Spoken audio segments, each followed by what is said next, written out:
പ്രേക്ഷകർക്ക് നമസ്കാരം. നമ്മുടെ കേരളത്തില് അധികം വൈകാതെ തന്നെ ഭാരതീയ ജനതാ പാർട്ടി സർക്കാർ രൂപീകരിക്കുമെന്നുള്ളതിൽ ഒരു തർക്കവും ആർക്കും തന്നെ വേണ്ട.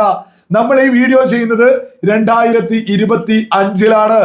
എന്തെങ്കിലും വെറുതെ അങ്ങ് വിളിച്ചു പറയല്ല, മറിച്ച് കൃത്യമായിട്ടുള്ള തെളിവുകള് മുന്നോട്ട് വെക്കാം. ആദ്യത്തെ തെളിവ് എന്ന് പറയുന്നത് കേരളത്തിലെ ചരിത്രത്തിൽ ആദ്യമായിട്ട് ഈ ത്രിതല പഞ്ചായത്ത് തിരഞ്ഞെടുപ്പില് ക്രിസ്ത്യൻ മതവിശ്വാസികളായിട്ടുള്ള 2000-ഓളം സ്ഥാനാർത്ഥികളാണ് ഭാരതീയ ജനതാ പാർട്ടിയുടെ ടിക്കറ്റിൽ മത്സരിക്കാൻ രംഗത്തിറങ്ങുന്നത്. ഓരോ ആളുകളും ഒന്ന് ചിന്തിച്ചു നോക്കോ, കേരള ചരിത്രത്തിൽ ഇന്നേ വരെയായിട്ട് ഇതുപോലൊരു മാറ്റം ഉണ്ടായിട്ടില്ല. ഭാരതീയ ജനതാ പാർട്ടിയിൽ 2000-ഓളം ക്രിസ്ത്യൻ സ്ഥാനാർത്ഥികൾ മത്സര രംഗത്തേക്ക് ഇറങ്ങുന്നു.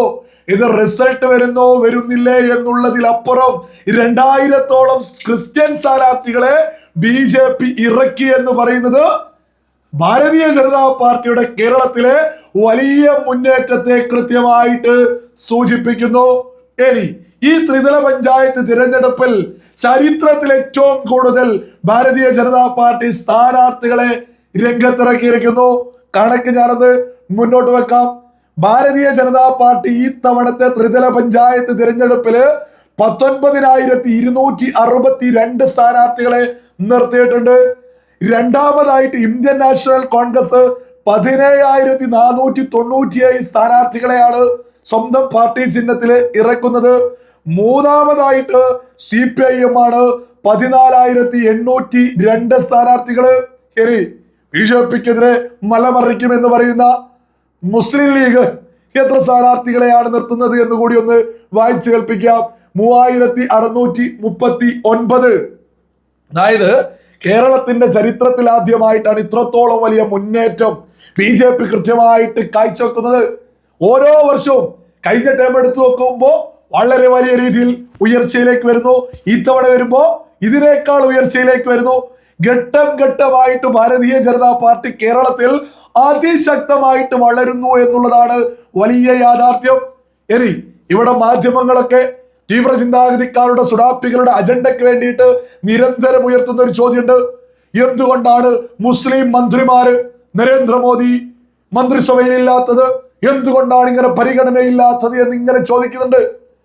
അത്തരം ആളുകൾക്കും അതേപോലെ തന്നെ മുസ്ലിം സമുദായത്തിലെ ബോധമുള്ള ആളുകളോടും പറയാനുള്ളത്, നിങ്ങൾ ഈ ഇടതും വലതും പറയുന്നത് കേട്ട് എന്തിനാണ് ഇങ്ങനെ സുഡാപ്പികളെ വളർത്താൻ, തീവ്ര ചിന്താഗതിക്കാരെ വളർത്താൻ ഈ പറയുന്ന ഇടതിന്റെയും വലതിന്റെയും ഒപ്പരം ഇങ്ങനെ നിൽക്കുന്നു? കാരണം ഇടതിലോ കോൺഗ്രസിലോ ഉള്ള ഈ സമുദായവുമായി ബന്ധപ്പെട്ട ആളുകളെ അവരുടെ മുന്നണിയിലെ മറ്റ് മുസ്ലിം ലീഗാണ് അവകാശപ്പെടുക. UDF-ലാണെങ്കിൽ ഇവരുടേതിലാണെങ്കിൽ മറ്റാളുകളാണ് അവകാശപ്പെടുക. ഇത്തരത്തിൽ എന്തിനാണ് കേരളത്തിൽ ഇങ്ങനെ തീവ്ര ചിന്താഗതിക്കാരെ വളർത്താൻ മത്സരിക്കുന്നത്? ഓരോ ആളുകളും ചിന്തിക്കുക. മുസ്ലിം ഭൂരിപക്ഷ പ്രദേശങ്ങളുണ്ടല്ലോ, മലപ്പുറത്ത് ഭാരതീയ ജനതാ പാർട്ടി മുസ്ലിം സ്ഥാനാർത്ഥിയാണ് നിർത്താറുള്ളത്. നിങ്ങൾ അവരെ വിജയിപ്പിക്കുക. അങ്ങനെയാണെങ്കിൽ നിങ്ങൾ ഈ പറയുന്നതിലൊക്കെ ഒരു അർത്ഥമുണ്ട്. സ്വാഭാവികമായിട്ട് വിജയിച്ചാല് മന്ത്രിമാരുണ്ടാവും, ഒരു തർക്കമില്ലാത്ത വിഷയ. മുസ്ലിം ഭൂരിപക്ഷ പ്രദേശങ്ങളിൽ നിന്ന് BJP സ്ഥാനാർത്ഥികളെ വിജയിപ്പിക്കാതെ ആ ചോദ്യം തന്നെ എത്ര ഊളത്തരം ചോദ്യ. പിന്നെയും മന്ത്രിമാരുമാണോ? ഒരു വോട്ട് പോലും BJPക്ക് ചെയ്യാതെ, ആളുകളും BJPക്ക് ഒരു വോട്ടും ചെയ്യാതെ മന്ത്രിമാരുമാണ് വേണോ എന്നൊക്കെ പറയുന്ന ആളുകളോട് പറയാനുള്ളത്, അത് നിങ്ങൾ പള്ളിയിൽ പോയിട്ട് അങ്ങ് പറഞ്ഞാൽ മതി. വോട്ട് ചെയ്യണം. മുസ്ലിം സമുദായം വലിയ രീതിയിൽ വോട്ട് ചെയ്യുക, BJPക്കൊപ്പം നിൽക്കുകയാണെങ്കിൽ സ്വാഭാവികമായിട്ടും നിങ്ങൾ പറയാതെ തന്നെ ആനുകൂല്യങ്ങൾ ലഭിക്കും. ഇവിടെ ക്രിസ്ത്യൻ സമുദായം വളരെ വ്യക്തമായിട്ട്, ക്രിസ്ത്യൻ സമുദായത്തിലെ ഒരുപാട് ആളുകൾ യാഥാർത്ഥ്യങ്ങൾ തിരിച്ചറിഞ്ഞ് ദേശത്തിനൊപ്പം രാജ്യസ്നേഹികൾക്കൊപ്പം അണിനിരന്നിരിക്കുക. 2000-ഓളം സ്ഥാനാർത്ഥികള് സ്വാഭാവികമായിട്ടും കേരളത്തില് അധികാരത്തിലെത്തുന്ന സമയത്ത് ഈ സമുദായവുമായി ബന്ധപ്പെട്ട് കൃത്യമായിട്ട് മന്ത്രിമാരും എല്ലാ സംവിധാനങ്ങളും ഉണ്ടാവും. അന്നും ഇതെന്താ ഇല്ലാത്തത് എന്ന് ചോദിച്ചൊന്നും ഒരാളും രംഗത്തിറങ്ങരുത്. ഇതൊക്കെ എന്തുകൊണ്ടാണ് ക്രിസ്ത്യൻ സമുദായക്ക് ഇതുപോലെ ഭാരതീയ ജനതാ പാർട്ടിയിലൊക്കെ ആളുകൾ കൂടിക്കൊണ്ടിരിക്കുന്നത്? ഈ അടുത്ത വിഷയങ്ങൾ എടുത്തു നോക്കിയാൽ പോരെ. വഖഫ് വിഷയത്തിൽ എന്താണ് ഇവിടെയുള്ള കോൺഗ്രസിന്റെയും ഇടതുപക്ഷത്തിന്റെയും നിലപാട്? ഈ വഖഫ് ബോർഡുമായി ബന്ധപ്പെട്ട് യഥാർത്ഥത്തില് മുസ്ലിം സമുദായത്തിലെ സാധാരണക്കാർക്ക് ഒരു ആനുകൂല്യവും ഇല്ല, ഒരു ഉണ്ടയില്ല എന്നുള്ളത് ഒരു യാഥാർത്ഥ്യ.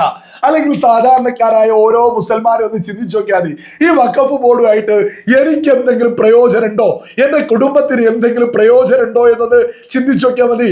ഈ വഖഫ് ബോർഡൊക്കെ ആയിട്ട് പ്രയോജനവും അതിന്റെ അധികാരത്തിലൊക്കെ ഇരിക്കുന്നത് ഇതിന്റെ തലപ്പത്തുള്ള ആളുകളാണ്. ഈ സമുദായവുമായി ബന്ധപ്പെട്ട് പ്രമാണിമാരായിട്ടുള്ള ആളുകൾ, രാഷ്ട്രീയ നേതാക്കന്മാരുമായിട്ട് കണക്റ്റഡ് ആയിട്ടുള്ള ആളുകൾ അധികാരത്തിൽ ഇങ്ങനെ തുടരുക. അല്ലാതെ ഈ വഖഫ് ബോർഡൊക്കെ ആയിട്ട് സാധാരണ മുസ്ലിങ്ങൾക്ക് എന്തെങ്കിലും പ്രയോജനം ഉണ്ടോ? ഓരോ ആളുകൾ വന്ന് ചിന്തിച്ചു നോക്കിയാൽ മതി. ആ വഖഫ് ബോർഡിന് വേണ്ടിയിട്ട് പോലും മറ്റു സമുദായത്തിലുള്ള ആളുകളുടെ കിടപ്പാടം പോലും ഒരു ഉളുപ്പുമില്ലാതെ പിടിച്ചെടുക്കാൻ നോക്കിയത് ഈ കഴിഞ്ഞ കുറച്ച് കാലങ്ങളിലല്ലേ, നമ്മുടെ കേരളത്തിൽ നടന്നതല്ലേ. മുനമ്പം വഖഫ് ബോർഡ് വിഷയത്തില് 600-ൽ അധികം കുടുംബങ്ങൾ തെരുവില, കിടപ്പാടം നഷ്ടപ്പെട്ടിട്ട്. എന്തിനാണ് മുസ്ലിം സമുദായം അതിന്റെ പേരില് ഇത്രത്തോളം അപമാനിക്കപ്പെട്ടത്? തീവ്ര ചിന്താഗതിയുള്ള ഒരു ഉളുപ്പുമില്ലാതെ കുറച്ച് ആളുകൾ ഇതിന്റെയൊക്കെ തലപ്പത്തുണ്ടായിട്ടല്ലേ? അല്ലെങ്കിലും മറ്റുള്ളവന്റെ കിടപ്പാടമൊക്കെ പിടിച്ചെടുത്തിട്ട് എന്ത് മതവും എന്ത് എത്തിക്സ് ഒക്കെയാണ് ഈ ഉയർത്തിപ്പിടിക്കുന്നത്? എനിക്ക് തീരെ മനസ്സിലായിട്ടില്ല. എന്നിട്ട് ഇടതുപക്ഷമാണെങ്കിലും കോൺഗ്രസ് ആണെങ്കിലും ഉളുപ്പില്ലാതെ വഖഫ് ബോർഡ് കാണുന്നതൊക്കെ കൈവശപ്പെടുത്തിയതിനെ അനുകൂലിച്ച് നിൽക്കുക. ഇതൊക്കെ മറ്റുള്ള ആളുകൾ കാണില്ലേ? ഭാരതീയ ജനതാ പാർട്ടി എന്താ നിലപാടെടുത്തത്? കിടപ്പാടം നഷ്ടപ്പെട്ടവന്റെ കൂടെ. മുസ്ലിം സമുദായത്തിലുള്ള ആളുകളും ചിന്തിച്ചു നോക്കൂ, സ്വന്തം കിടപ്പാടം ആരെങ്കിലും നഷ്ടപ്പെടുത്താൻ വന്നാൽ അതങ്ങ് സഹിക്കാൻ സാധിക്കുമോ? ആ കിടപ്പാടം നഷ്ടപ്പെട്ടവന്റെ കൂടെ ഭാരതീയ ജനതാ പാർട്ടി നിന്നു. സ്വാഭാവികമായിട്ടും കേരളത്തിലെ മൊത്തം ജനത ഇത് ചർച്ച ചെയ്തു. മതഭേദമന്യേ BJP-യിലേക്ക് ഈ ഒരു വിഷയവുമായി ബന്ധപ്പെട്ട് തന്നെ വലിയ രീതിയിൽ ആളുകൾ അടുത്തു തുടങ്ങി. ഇനി ഹിജാബ് വിഷയം, സംറീത്താസ് വിഷയം ഈ അടുത്ത് നടന്നതല്ലേ? മാന്യ മര്യാദയ്ക്ക് ഇവിടെ എത്ര മുസ്ലിം മാനേജ്മെന്റ് സ്ഥാപനങ്ങളുണ്ട്? അതൊരു യാഥാർത്ഥ്യമല്ലേ? ഈ തലയിലിടുന്നത് നിർബന്ധമായിട്ടും ഇടണമെങ്കിൽ അത്തരം സ്ഥാപനങ്ങളിൽ എവിടെയെങ്കിലും പോയാൽ പോരെ? അതല്ലേ യാഥാർത്ഥ്യം? അതല്ലാതെ ക്രിസ്ത്യൻ മാനേജ്മെന്റിന്റെ ഒരു സ്ഥാപനത്തിലേക്ക് സുഡാപ്പികളുടെ നേതൃത്വത്തിൽ പ്രശ്നമുണ്ടാക്കി അത് കുളം തോണ്ടുമ്പോ സ്വാഭാവികമായിട്ടും ക്രിസ്ത്യൻ സമുദായത്തിലുള്ള ആളുകൾ മനസ്സിലാക്കൂലേ, ഇടതാണെങ്കിലും ഈ പറയുന്ന കോൺഗ്രസ് ആണെങ്കിലും സുഡാപ്പികൾക്കൊപ്പമേ നിൽക്കൂ എന്നുള്ളത്. ഇവിടെ മെറിറ്റ് നോക്കി, മതം നോക്കാതെ ഭാരതീയ ജനതാ പാർട്ടി കാര്യങ്ങളിൽ ഇടപെടുന്നു. അത് മതഭേദമന്യ ആളുകൾ തിരിച്ചറിയുന്നു. കേരളത്തിൽ വലിയൊരു മാറ്റം സംഭവിച്ചുകൊണ്ടിരിക്കുക. വളരെ പെട്ടെന്ന് തന്നെ ഭാരതീയ ജനതാ പാർട്ടി കേരളത്തിൽ സർക്കാർ രൂപീകരിക്കും. അതിലൊന്നും ഒരു തർക്കം ആർക്കും വേണ്ട. വെറുതെ ഇതിനെതിരെ തോന്നിയത് പറഞ്ഞ് നടക്കുന്നതിന് മുമ്പേ ആയിട്ട് നമ്മൾ ഈ വീഡിയോ ഇറക്കുമ്പോഴേക്ക് ഒരുപാട് ആളുകൾ ഉറഞ്ഞു തുള്ളി വരും. അവരോടും കൂടി പറയാ, നിങ്ങൾ യാഥാർത്ഥ്യങ്ങൾ, കേരളത്തിലെ സാഹചര്യങ്ങൾ ഒന്ന് ചിന്തിച്ചു നോക്കൂ. ഭാരതീയ ജനതാ പാർട്ടി മാത്രമല്ല വികസനങ്ങളെ കുറിച്ച് ചർച്ച ചെയ്യുന്നുള്ളൂ. മതം നോക്കാതെ മെറിറ്റ് നോക്കി വിഷയങ്ങളിൽ ഇടപെടുന്നത് ഭാരതീയ ജനതാ പാർട്ടി അല്ലേ? ഇവിടെ ഇടതും കോൺഗ്രസും SCPI സുഡാപ്പികൾ ഒരു ഭാഗത്തുണ്ടെങ്കിൽ, ജമാഅത്തെ ഇസ്ലാമി ഒരു ഭാഗത്തുണ്ടെങ്കിൽ, പോപ്പുലർ ഫ്രണ്ട് ഒരു ഭാഗത്തുണ്ടെങ്കിൽ, ഈ കോൺഗ്രസും ഈ പറയുന്ന ഇടതുപക്ഷവും ഇവർക്കൊപ്പം മാത്രമല്ലേ നിൽക്കൂ? ഇത് ബോധമുള്ള സകല ആളുകൾക്ക് അറിയൂലേ? ഈ പോപ്പുലർ ഫ്രണ്ടും സുഡാപ്പികളും ജമാഅത്തെ ഇസ്ലാമിക്കോട് ഇവിടെ വളരുന്നത് മുസ്ലിം സമുദായത്തിന് തന്നെ അപകട. സാധാരണക്കാർക്ക് അവിടെ കാരണം എന്താ? ഈ സാധാരണ കുടുംബത്തിലെ യുവാക്കളെയാണ് ഇവർ ആകർഷിച്ച് ഈ സുഡാപ്പിസും ജിഹാദിസും ഒക്കെ പഠിപ്പിക്കുക. ഇതൊക്കെ ഒരു യാഥാർത്ഥ്യമാണ്. ബോധമുള്ള ആളുകൾ ഇതൊക്കെ തന്നെ തിരിച്ചറിഞ്ഞിട്ട് ഭാരതീയ ജനതാ പാർട്ടിക്ക് ഈ കേരളത്തിൽ ചരിത്രത്തിൽ ഇന്നേ വരെ ഇല്ലാത്ത രീതിയിൽ ഭാരതീയ ജനതാ പാർട്ടി വളർന്നുകൊണ്ടിരിക്കുക. ഇതൊരു യാഥാർത്ഥ്യമാണ്. വളരെ പെട്ടെന്ന് തന്നെ, അധികം വൈകാതെ തന്നെ ഭാരതീയ ജനതാ പാർട്ടി ഇന്നല്ലെങ്കിൽ നാളെ കേരളത്തില് സർക്കാർ രൂപീകരിക്കുന്നുള്ളതിലൊന്നും ഒരു തർക്കവും ആർക്കും തന്നെ വേണ്ട.